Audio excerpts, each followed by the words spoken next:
Good evening. Welcome to Crowd Church. Great to be with you this evening.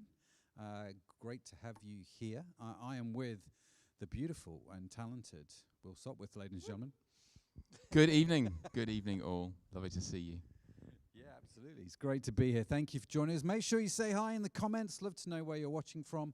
And tell us what's going on in your life right now.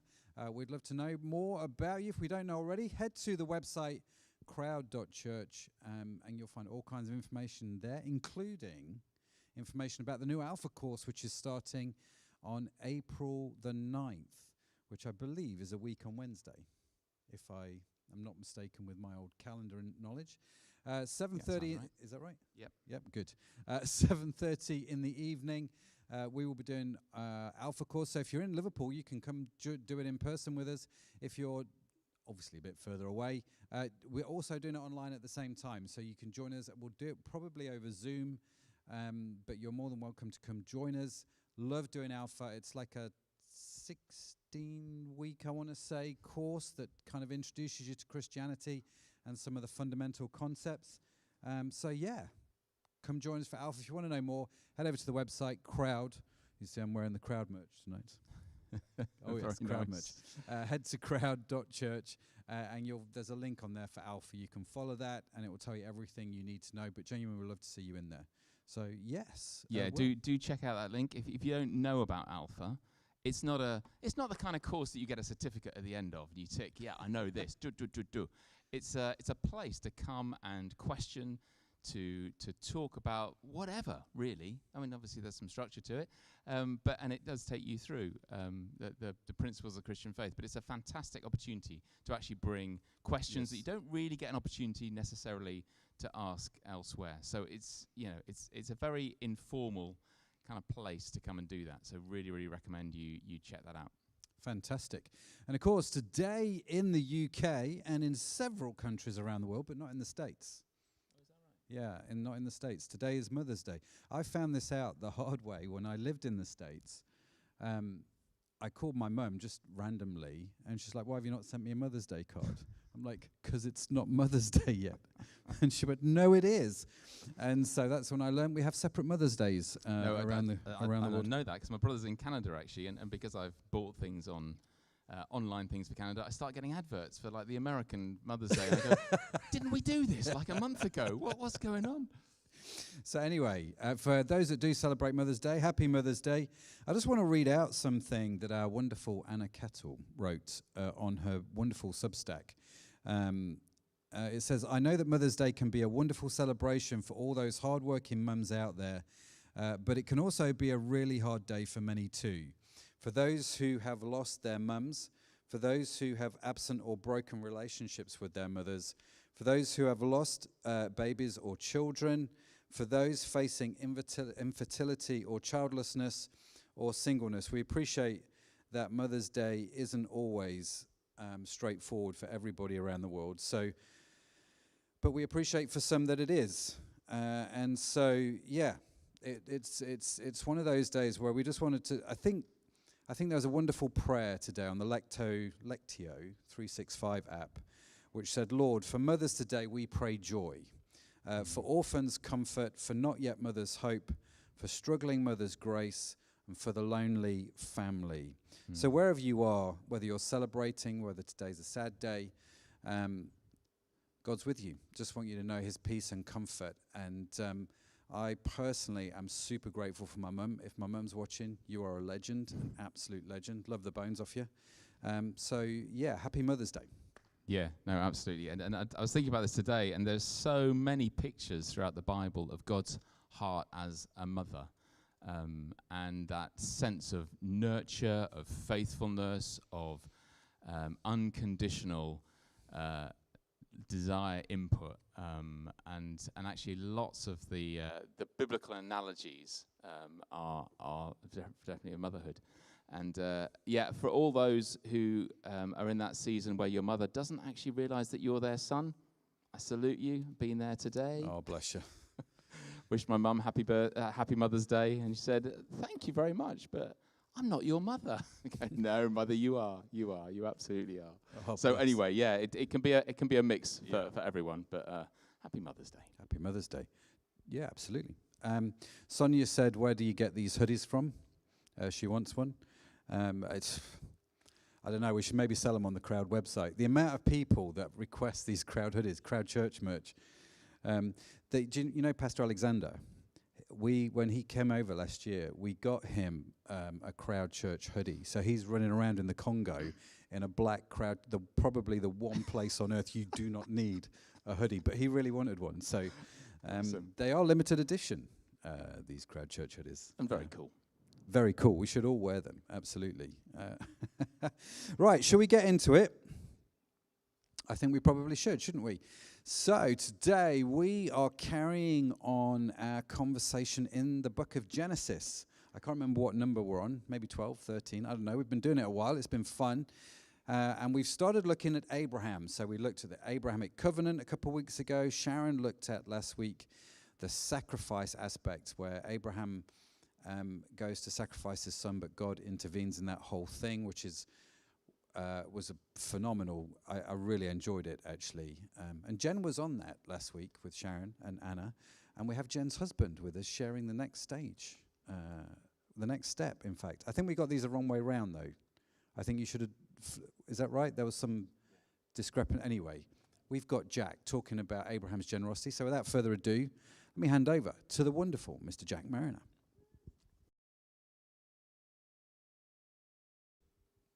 Hello. Yeah, well, it's great to be with you, and thank you, Matt. Yeah, I want one of those jumpers. Get them on. You're missing a trick there. Get them on. Yeah. Tinternet. Tinternet.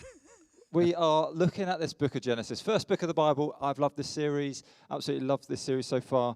This is the second talk. We're looking at Abraham, and it is a spoiler alert for Genesis. I think it's 17, where he becomes Abraham, one of the main characters in Genesis. 2 weeks ago, Matt looked at this incredible covenant, this promise that God gives to Abraham to bless him and to make him a father of many nations. And today I want to pick up this theme of blessing and generosity. So if you want to turn to Genesis 12, if you're following with the Bible, we're going to have the scriptures on the screen as well. But this is a story about learning, and I want to share a little story about learning, because I don't know about you guys, but I love learning. If there's anything to learn, if there's someone doing something and someone's like, who wants to have a go? I will put my hand up, often not publicly, but I would like to have a go at a game. And so friends were going skiing and snowboarding about 5-6 years ago, and I'd never been. And they said, Jack, do you want to go? And I was like, yeah, of course. And so there was about 7 of us on this trip to France on the Swiss-French border. And I think 5 of them could ski or snowboard. And me and this other person couldn't. And so day 1 comes, and the leader of this group's, or the organizer said, right, Jack, you and this other person need to stay on the nursery slopes. He was kind of like my Genesis master for the week. He was like, stay on these nursery slopes, go anywhere but that ski lift. It was quite genuine. And so day 1, I did that. Me and this friend just kind of fell over quite a lot. Day 2, the same sort of thing happened. Then day 3, I had this moment of madness where I went over to the ski lift. I was like, how bad can it be if I go up that ski lift? And so next thing I know, I'm on this ski lift, and we're going higher and higher and higher. It turns out to be the tallest or longest and highest going ski lift of the whole resort. And I got to the top, and then I'm like, what goes up must come down. And so I fall off the ski lift, because I'd never been on a ski lift, never knew how to get off a ski lift, fell off, and it was stunning. It was absolutely beautiful. But then I had to start this descent down this huge mountain. And I started going down. I started skiing. And after about 10 seconds, I fell over. And I remember this guy coming up to me. He says, Monsieur, d'accord? Which means, sir, you okay? And I said, oh, no. No, first one, I said, oui, oui. I was a bit too honest to, like, I didn't want to admit my defeat. I said, oui, I'm fine. And then it happened again. And this time I fell over, and I really hurt myself. I winded myself. And another person came up and says, Monsieur, d'accord? And this time I says, no, I'm not okay. And we had a little chat with broken French and English. And I decided I need to start this walk of shame, going down this mountain, picked up my skis step by step, had to get to the bottom, found everyone else. They'd been looking for me. There'd been a search party. I was meant to meet them at the bar at 3. It was now 4. They were scared. I was scared. I don't know how you go about learning things, but learning is rarely easy, is it?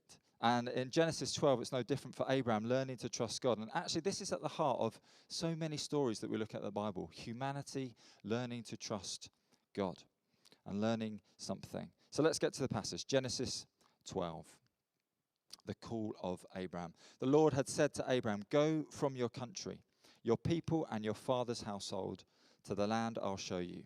I will make you into a great nation and I'll bless you. I will make your name great and you will be a blessing."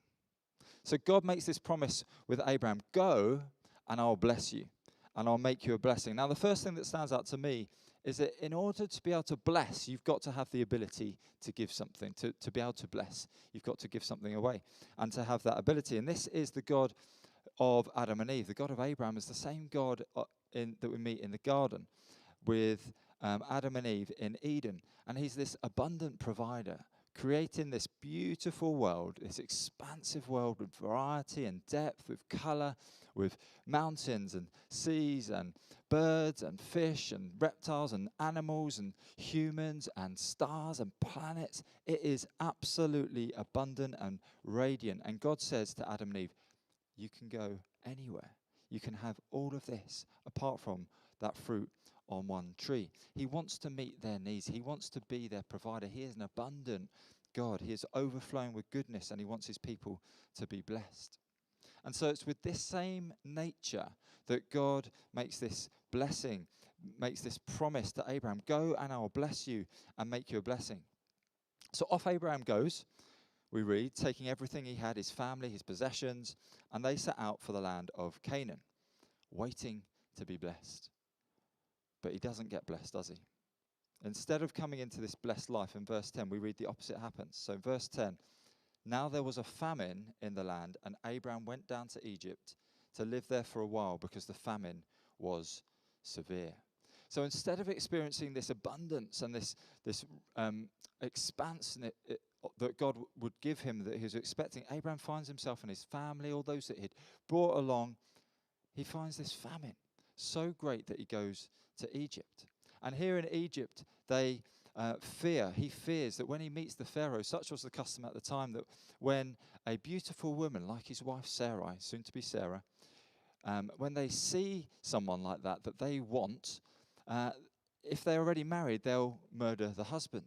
And so Abraham is fearing for his life, and he says, Sarah, you're going to have to pretend you're my sister. Because if you're just my sister, they'll take you in and they'll give me lots of things. They'll bless me. They'll pay for you with a blessing to me. And so that's what they do. And they deceive Pharaoh. And in verse 16 to 20, we read that Pharaoh treated Abraham well for her sake. And Abraham acquired sheep and cattle, male and female donkeys, male and female servants, and, if that's not enough, camels as well. So he got this blessing, even though he'd been deceiving. But the Lord inflicted serious diseases on Pharaoh and his household because of what Abraham had done. And so Pharaoh summoned Abraham to him and said, what have you done to me? Why didn't you tell me she was your wife? Then Pharaoh gave orders about Abraham to his men, and they sent him on his way with his wife and everything he had. So God promises to bless Abraham. But when this famine arises, instead of trusting God, he takes matters into his own hands. I don't know if anyone can relate to that, where you feel that God has said something, or you think, I'm doing everything right. Why have I not walked into a better position? Why has this breakthrough not come? Why has that offer not come of a new job? Or why is my house not in order? Why is this relationship? Why hasn't this thing that I've been wanting been given to me? What do we do in those moments? Do we continue to trust God, or do we go our own way? Because God never told Abraham to go to Egypt, did he? But he chooses to, and he puts himself and his wife in danger. And as a result, Abraham ends up in this mess, and God has to intervene, rescuing Abraham from his stupidity, from his foolishness. And yet, what I think is really remarkable is that God not only rescues Abraham, but he blesses him anyway. He keeps his promise that if you go, I will bless you. And in chapter 13, we read how he gives Abraham wealth and livestock, birth, battle successes. And then we get to chapter 14, which is where we're going to stay for a little bit, going to camp out here for a little while, because there's an incredible encounter between Abraham and this character, Melchizedek, a real fascinating person. We don't know too much about who Melchizedek is, but it's got a fascinating name. If you break down this name, it's King of Righteousness, Melchizedek. He only appears briefly in Genesis 14. He's described as the King of Salem, which, if you think Jerusalem, there's this King of Peace. Already you might be thinking about this name. You're thinking, oh, this sounds a bit familiar. And he's also named the priest of God Most High. He gets this special mention in Hebrews 7 in the New Testament and is compared with Jesus himself. Some people say this is like a pre-Jesus kind of figure in the Old Testament. There is clearly something important about him. And Abraham meets Melchizedek, and Melchizedek blesses Abraham, saying, "Blessed be Abraham by God Most High, creator of heaven and earth, and praise be to God Most High, who delivered your enemies into your hand." And then we read, Abraham gave him a tenth of everything. So Abraham meets this priestly figure, one who represents God Most High, and as an act of worship, he chooses now to give him a tenth of everything he has. What a turnaround. So we go from God saying, "Go, I will bless you," Abraham going, but then in fear, going his own way, and then God is doing something stupid, so God has to rescue him. But then God blesses him anyway, and it's as if at that point Abraham gets it. This is what it means to be blessed. I'm going to give you it anyway. It's yours anyway. And this is where I come to the main point of this message. For me, something has changed in Abraham's heart. This whole experience up to this point was Abraham learning to trust God. He moves from trusting in himself to provide, trusting in his own ways, to trusting God. Even despite his circumstances, he's learning, I can trust God. I can trust God to provide. And I love hearing stories of God's provision. I hear stories in church, people celebrating, people contesting, people standing firm. A time in my life where I really learned about God's provision was in my early 20s. I came to university in the city of Liverpool, and then I took an internship here in Liverpool at Frontline Church. And it was custom at the time, it was normal at the time for people to live by faith, this term that we use, where basically you will do something where you might not get paid a lot, you might volunteer, but you'll trust that God will provide. And it helps that you hear God saying do that before you do it. Little heads up. But I felt God lead me into volunteering to head up our student work at the church. And I remember my mates who weren't churchgoers saying, "Jack, what are you doing? You've just done this degree. Why on earth wouldn't you want to look for a job and get paid?" And I tried to explain to them, I felt God saying, you should do this. But I want to be really honest with you. Those first 6 months were really hard. Those first 6 months where this was before the days where you could look on your phone and see how much you had in your bank account. And so I was going to Asda and I was calling up my bank, Co-op Bank. How much money do I have in my bank? What do I have? How much can I afford to spend this week? £3.23, right, I can get a bag of pesto, maybe some bacon if I'm lucky. And I remember thinking, God, this isn't the blessed life, is it? This is not what I signed up for. When I was going to take a risk and go out for you, why am I not seeing more money come in? Why am I living this kind of such a harsh life when it comes to what food I was going to have and other monies? And I remember then one time this knock on my door came and a friend said, "Here's £250. Just felt like God saying I should give you some money. And then another friend did a little whip round and some people gave me some money that provided enough rent that month. And then it was March. I remember it clearly, it was March. I didn't have any money in the bank and I went to speak at my parents' church where I grew up in London. And just for 10 minutes, they asked me to share a little bit about what I was doing that year. And straight after it, this guy came up to me and he said, "Jack, thank you for sharing. I got saved. I gave my life to Jesus. I met Jesus when I was at university. And I really believe in what you're doing. I really believe that God wants to meet more people through student ministry. I want to start supporting you financially." Now, little did he know that the rent that I needed to pay in April was £220, and I didn't have anything in my bank account. Might have had a couple of quid. And I remember him saying, "Jack, I want to give you £200 today, and I want to start giving you £20 a month. which he did every single month for about 5 years, which meant I went back up to Liverpool with the exact amount that I needed for my April's rent. God has all of heaven's treasures at his disposal. He is a God who can provide. He is a God who is abundant in his generosity. Now, I knew God could provide, but it was quite hard at moments. And I didn't always have everything I wanted. I didn't have always the latest things, and I haven't always had the latest things. But God has always provided. And that's been my testimony, and a testimony that I've known so many believers have. God is our provider, and God can be trusted.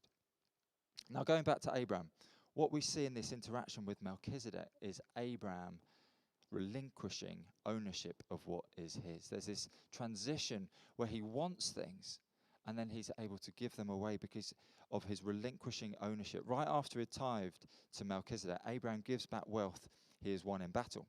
The king of Sodom says, Abraham, you keep all of this stuff. And Abraham's like, no, I'm not going to keep it. I will not take, it says in Genesis 14, I will not take as much as a single thread. Otherwise, you will say, you've made me rich. So he doesn't want the credit for what he's got. He doesn't want anyone else getting the credit for what he's got. He wants God to get the credit.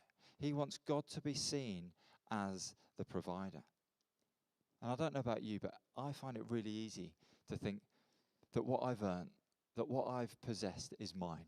If anyone's seen Lord of the Rings and Gollum with that ring, that precious ring, this is mine, it's my precious.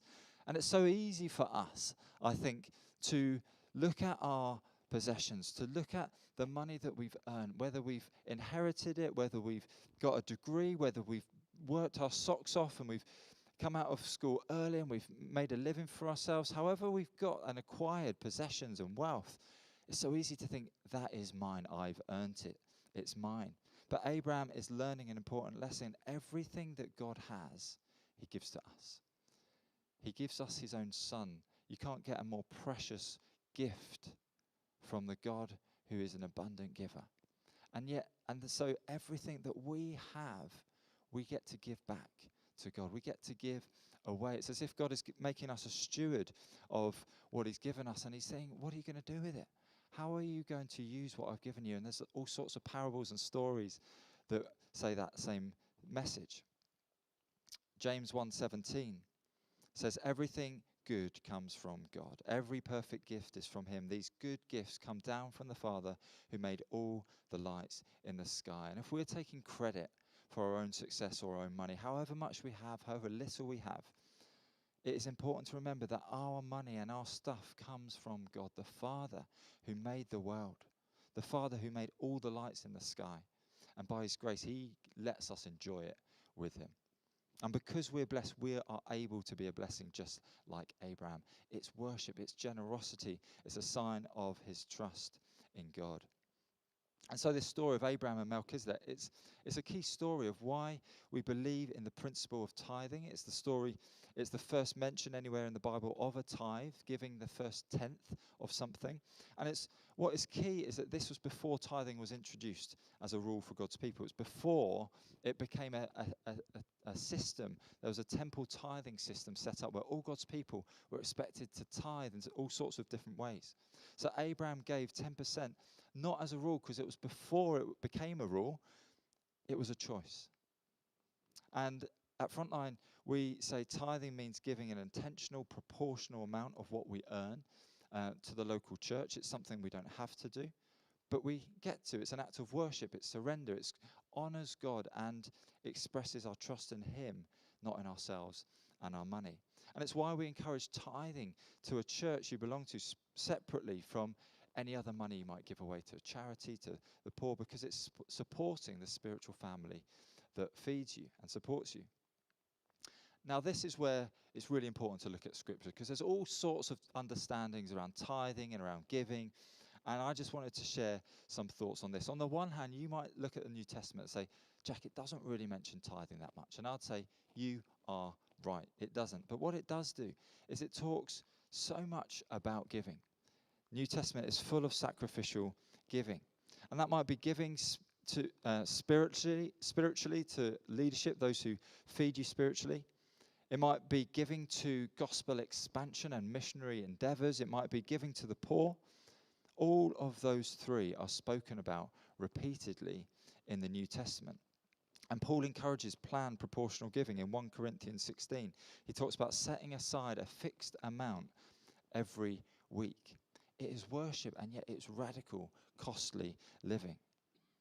In 2 Corinthians 8, Paul talks about the Macedonian church giving more than they could really afford to. And I love this expression of church in the midst of a very severe trial. He writes, their overflowing joy and their extreme poverty welled up in rich generosity. And that is the mark of those who have encountered God, those who have encountered his abundant grace in their lives, those who have encountered that God sent his one and only Son, the best gift he could give for them, and they couldn't help but share what they had with others, both in what they say, but also what they had. They wanted to give it away. There's also this argument that tithing was an Old Testament principle that we do not need to apply in 21st century like a law. Some people see tithing as legalism and will say, that's like law. Hasn't, Jesus come with grace, and maybe I won't give 10%, but I'll just give a little, I'll tip. There's this idea of, I'll just tip a little bit, however much I feel. But as we've unpacked a little bit already today, 10% is never the thing, never the heart. When you look at the various things people gave into in the Old Testament, it was actually a lot more than this 10%. There were at least three sets of tithing in the Old Testament. There was the first or sacred tithe, giving 10% each year to the priests for their services and for the temple upkeep. Then the second tithe was if you wanted to be part of the community, you would set aside money each year for the annual feasts and festivals so that you could travel and so that you could be part of them. And then there was a tithe given every 3 years for the poor. So in total, the total tithes that amounted to was more like 23%. It was more like a quarter. And so, and then before that became a thing in the temple system of tithing, we see Abraham doing exactly that, giving away 10% in worship to this priest Melchizedek, and the rest in generosity to the king of Sodom. So there's this principle of giving sacrificially that goes right from Genesis all the way through the Old Testament, through the temple period, into the early church and New Testament church. I don't know if you've ever thought about giving. Maybe you give away lots of money. Some of you've maybe given 10% or even more faithfully to your local church for years. Some of you may have never given or not currently giving. For everyone, there's two questions that I've got on my heart for us to consider. And the first is, do we trust in God to provide? And secondly, what is God saying to us about our giving? If you've never given before, I want to encourage you, why not start? Start with 5%, start with 1%, and up it in a year. Up it by a couple of percent next year.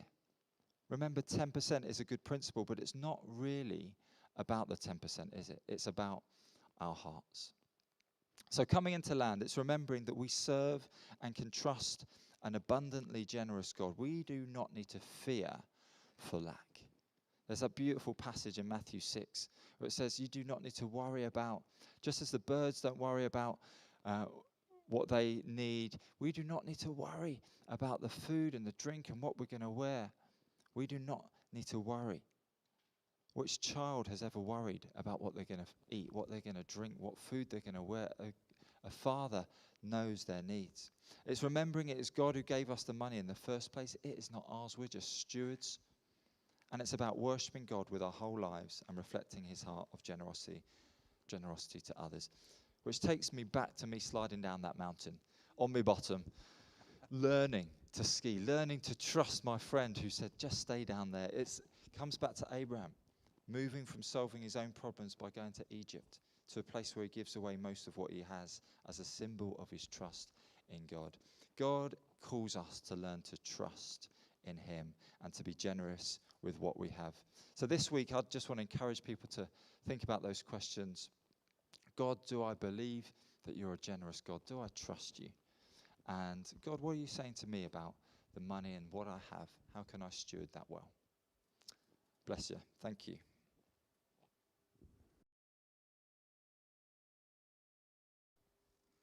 Well, great talk, Jack. Yeah. Pull up a Thanks, chair. Let's get ready for Conversation Street. Any questions? Write them in the comments, whatever platform you're watching this on. And of course, share your own stories about this. But I'm going to jump straight in because a good friend of mine, Rich Rising, who is a legend, if you're watching Rich, legend, talked about how one of the biggest obstacles for people going to church, I'm just going to address the elephant in the room straight away. Get ready, chaps. One of the biggest obstacles people have for going to church is the belief that church is just after your money. Yeah. And so I'm kind of curious, who's going to answer that question first? Jack, go on. What do you think? Well, how would you respond to that? The church is just after your money. The church is just after your money. You need to look at what car the pastor drives first, or what bike he drives. Yeah, I mean, it is. What bike he drives. Or rides, yeah. Well, someone quite genuinely a couple of weeks ago, their friend started coming to church, and he says, "Why does the church always talk about money?" And I was thinking, it really doesn't. But of course, each Sunday we do give an opportunity for people to give. I think it's so countercultural, and I touched on it a little bit. It is a costly thing to do that you can't really. You're okay over there. Yeah, I'm just falling off the chair. Matt's falling off his chair. Can't believe your answer. But you can't really even fathom the prospect of giving until you've met something that is too good to be true, like God sending His only Son on the cross. It's a really good point, and I think, and we can all immediately. I mean, as you were talking, I was immediately thinking of some of the kind of the broadcast of like, and you know, the link comes up at the bottom. Please give here, and that kind of just that cynicism about kind of spiritual, the emotional manipulation of getting people to give money.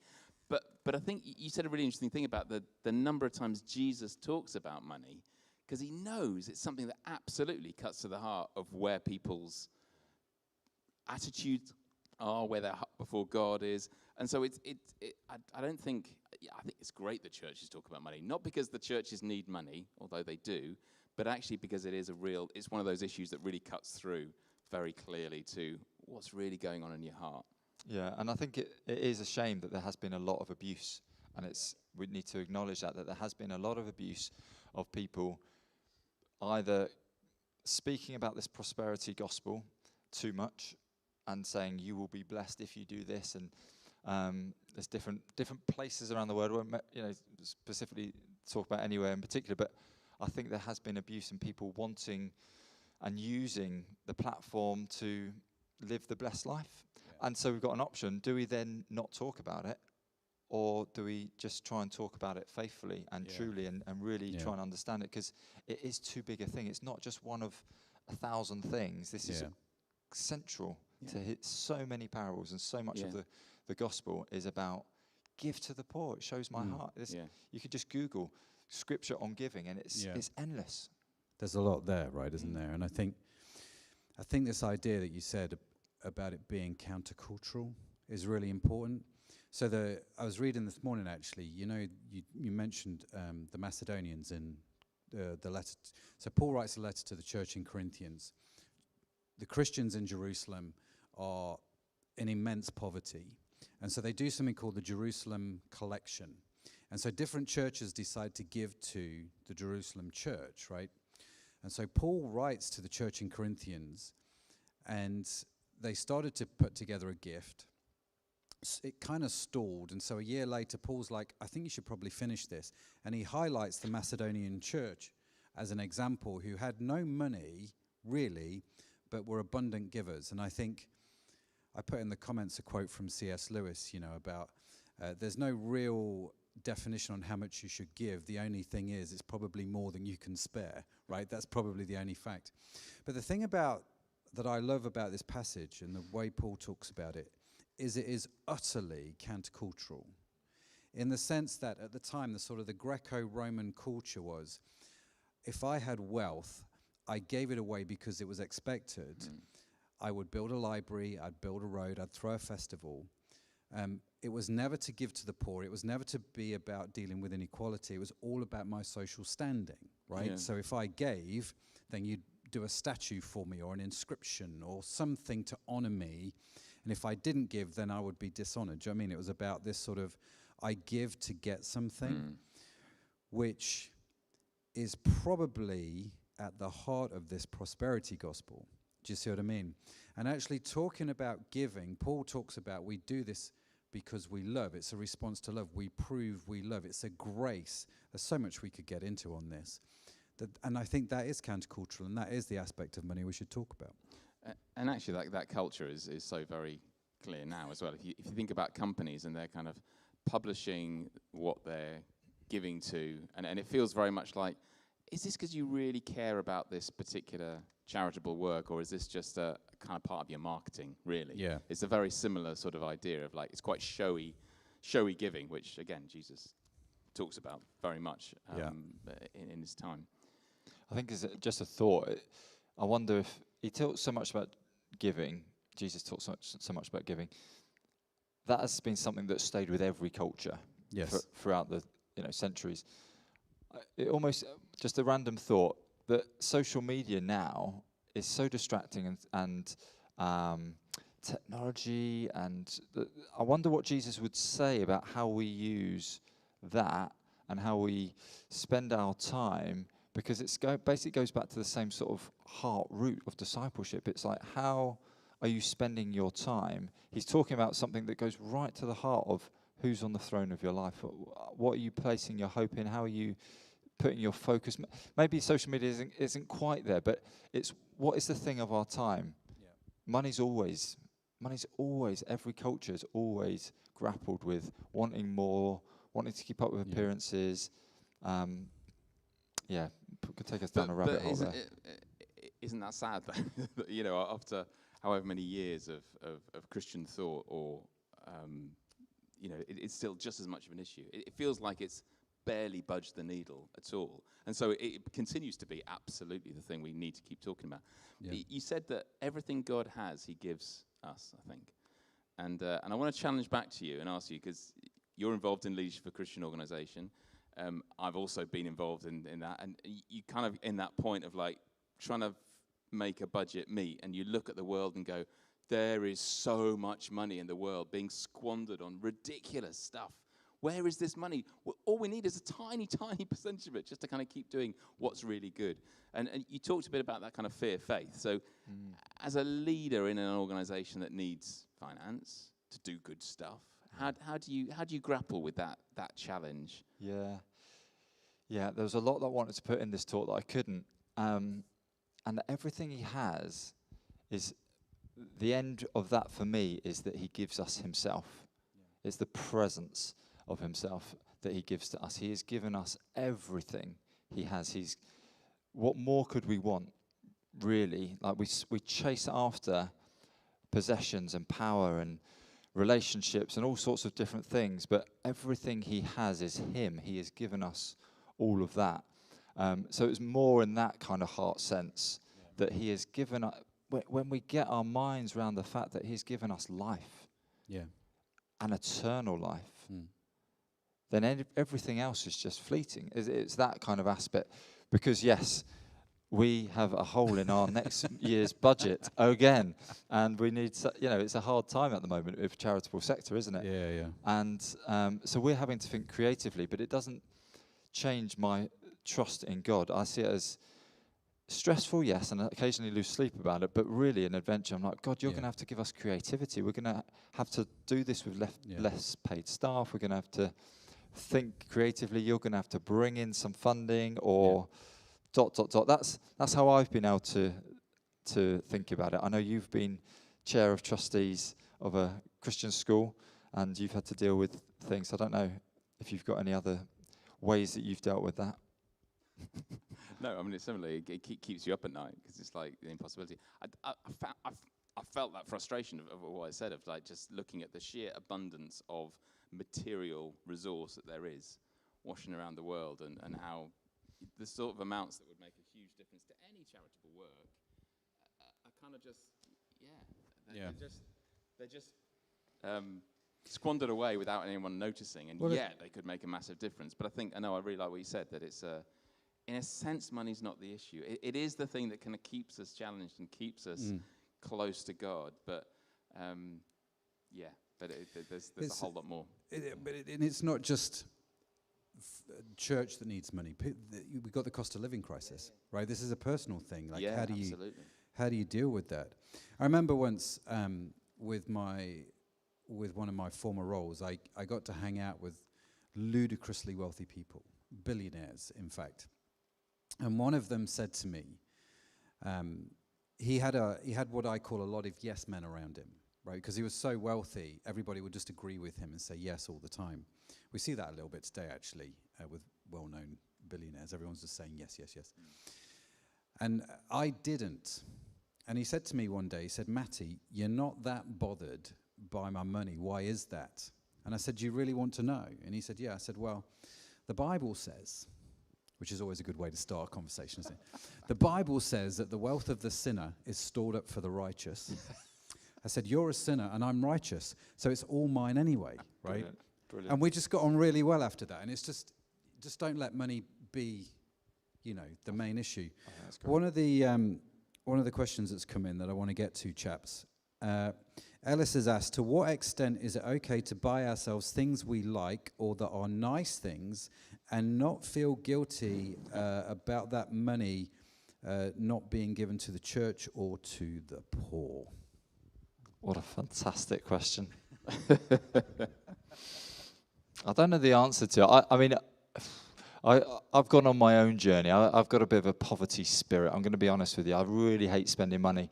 And in the last sort of 5 years, I felt a bit of a breakthrough in that of, actually, it's all right occasionally to spend a little bit on myself, maybe get, a nice pair of trainees or something. But I think you want to keep good company, and you want to keep good relationships with people who can call that sort of thing out. And you want to check your heart. You want to say, God, am I doing what I should be with the money you've given me? So keeping good accounts with him. I think it's a heart issue. I know people that spend money on investing things, and they'll say, well, actually, this is my wiring to be able to invest well, and I'm going to therefore live in a better house because actually that's good investment in that house. It's acquiring money just as I live in it.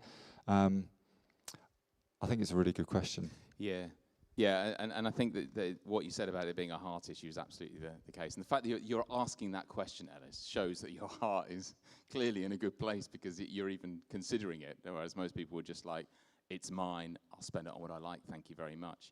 But it is very easy to have that kind of that poverty spirit, as you talked about, Jack. That there's almost a kind of an expectation that we should be suffering if we're kind of following God, because actually this isn't our home anyway, and when we get to heaven, everything will be all right. And that can completely drain the joy out of your life. And to be honest, it's a very bad witness that others looking and go, there's no way I'm becoming a Christian. It's like, well, why on earth would I want to live like that? You're miserable the whole time. You've got nothing.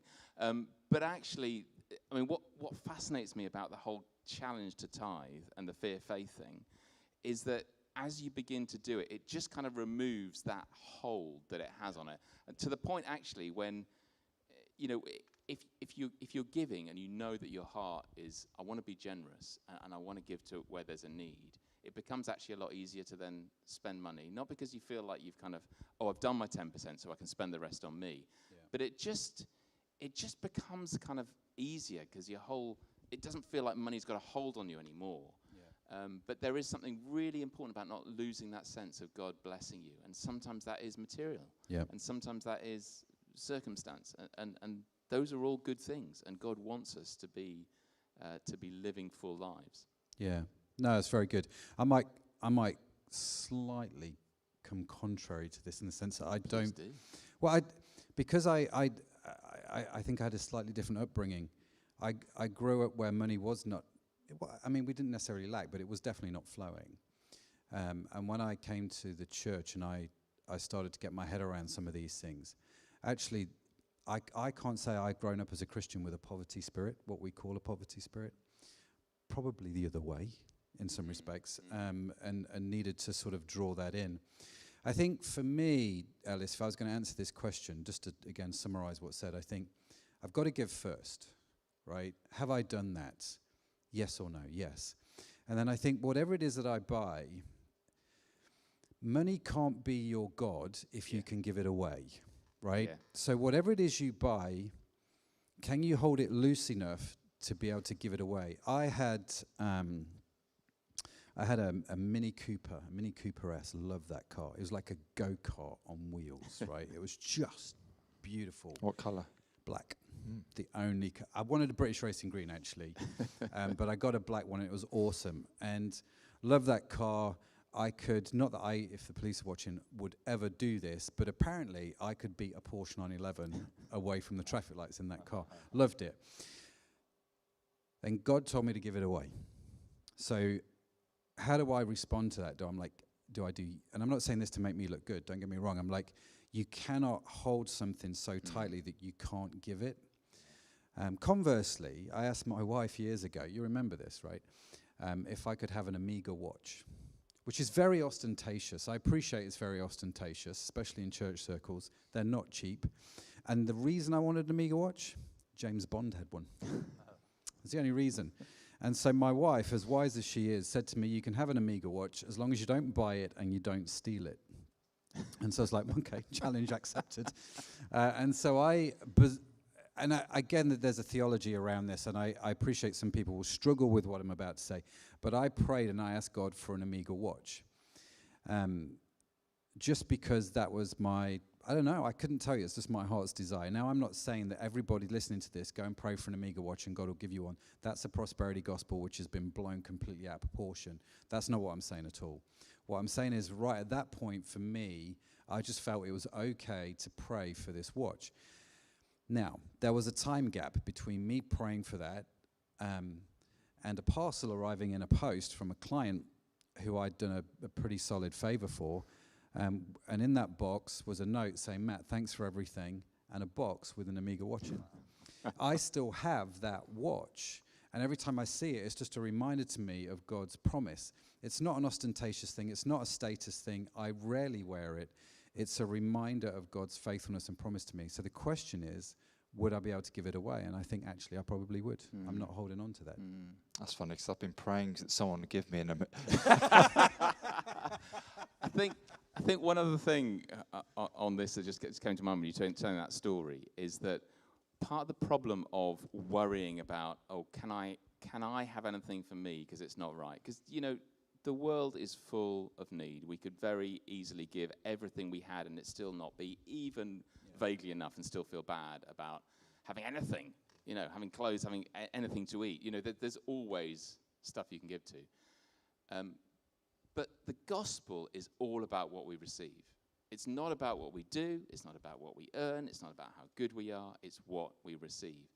And sometimes there's a challenge in our heart that actually we're not in a position where we can receive anything from God because we're so tied up with guilt or I should do this, I should do that.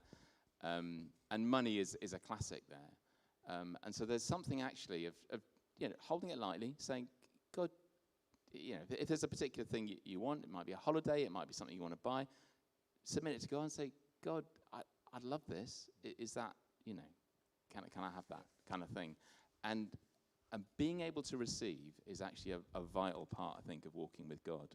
Yeah. And when we can't do it because we're so bound up with guilt, then we miss out actually the whole gospel because we're not receiving God's grace. So true. Billy Graham said God's given you two hands, one with which to receive and one with which to give. And I think that there's a balance to that. The Corinthians talks about how God gives seed for us to sow. In other words, God's going to give us things to give. If that, whether that's money, whether that's possessions, time, intellect, wisdom, skill sets, whatever it is.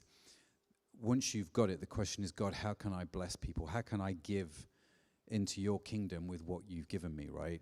So I know business. I know online business. So God, how can I use that to grow the church? How can I help that to build your kingdom? It's just a question that's perpetually in my head. So whatever God's giving you, look for ways to give that away. Not just money, but money is obviously important and give that away as well. But yeah, you've got two hands, one with which to receive and one with which to give. And that is a load of fun. I mean, it really is fun.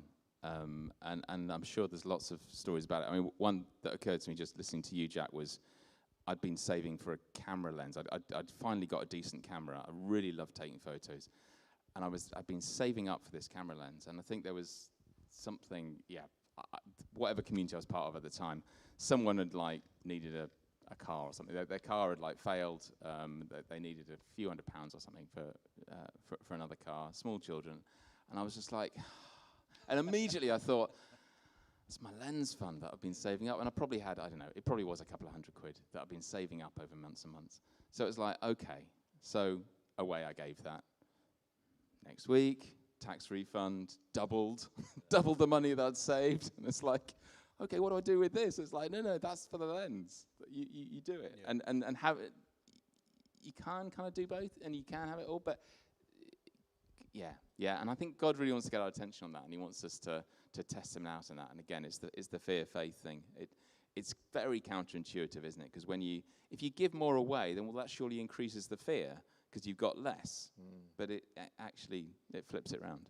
Yeah, and that just speaks so beautifully about the kingdom of God, the upside down nature of it.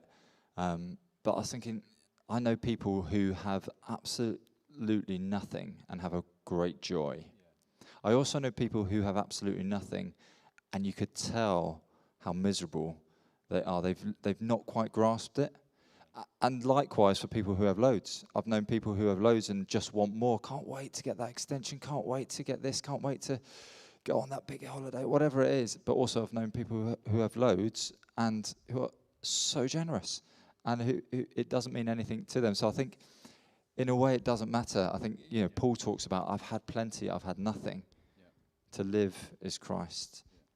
Yeah. And to die is gain. He's got his eyes. It's the heart. It's who is on the throne of our hearts. That's what all of this comes down to. Yeah. And I think, ultimately, God might give us something, the desires of our hearts, and it's okay to want something, and it's okay to ask for it. Jen's currently saying, God, would you give us a loft extension? Because there's no way we can afford one. I'm like, okay, I'll join you with that, and we'll see where that goes. But I think that's okay. But it's about our hearts, isn't it? Is this that important to us, or is God more important to us and his ways? Very good. That is a great place to end Conversation Street. I feel like we're just starting to get into this, chaps. I'm not going to lie. I think we could go all night talking about God's generosity. And the joy, I think, the joy is in the giving. It's good to receive, but boy, is it good fun to give. And I think if you've not discovered that yet, try it. You'll see what I mean. Coming up next week, Will, what's happening next week? Yeah, we have the amazing Sue Udden talking about faith. There's a lot of Abraham in Genesis. He's a key figure, and the whole series is in the beginning. These are kind of real foundational things for the history of God's people, and so faith is the topic of next week. Tune in next Sunday night to hear Sue. Yes, do that. We'll be on Crowd Church again. YouTube, Facebook, and Instagram, all of them. Just come join us. Come say how's it in the comments. Chaps, before we go, we've been talking a lot about generosity. A closing story or a closing thought on this whole topic? I've got a closing story because I'm aware that we're kind of talking, of conversions, camera lenses. Like, well, yeah, that's all very nice. We've got a neighbour who spent years living out in sub-Saharan Africa, and when she first moved here, they didn't really have anything, because actually they'd been in this culture where, on a street, someone has a pot or someone has an implement of some sort, and someone would go and borrow it. And that was it. It was like there was no ownership. And coming here was such a culture shock of, everyone's got their own stuff, and you need to own stuff. And that thing you said, Jack, about that is so much part of our culture, isn't it? And there is a richness in letting go of that kind of I own it and actually sharing it. And that opens up a kind of community living like nothing else does, really. And so, that's I've just remembered that story, and that's a real challenge, because it's not just about this. It's not just about the stuff we have, but it opens up so much more. Yeah. Amen. Have you got a story or a final thought? I didn't really. I thought that Will was taking. I thought you were just asking one of us. No, I mean, you can't outgive God, can you? You can't. I think the thing that keeps coming back to me as we've been talking is this idea that there is just so much more to life than this world and money, and how quickly we can rid ourselves of the tyranny of stuff, as someone put it, because it just traps us. The wanting, there's just so, advertising is just got bigger and more attractive. So the better we can do to get ourselves into a community or put our own disciplines in place where we just take off these traps of wanting more and more, the more of the fullness of life that Jesus has for us we can step into and we can experience. It's been great. Been good chat tonight. Thanks, Jack. Good to have you. Yeah, very good. Thank you, ladies and gentlemen. It's been great to be with you this week. Do join us again next week and reach out to us through the website Crowd Church. If you're hanging around this far and you want to come join us in the Google chat, you can do that. We're going to go live on that. Oh, goodness. We'll be there in a couple of minutes. I didn't realise the time. We'll be on Google chat. The link will be in the comments. go.crowd.church/meet. Come join us. Come say how's it if you'd like to. We'll be in there to say hello. But yeah, thank you so much for joining us this week. God bless you. Have a phenomenal week wherever you are. Don't forget about the Alpha. If you want to know more about that, head over to the website Crowd Church, and then we'll see you next week. That's it from us. Bye for now.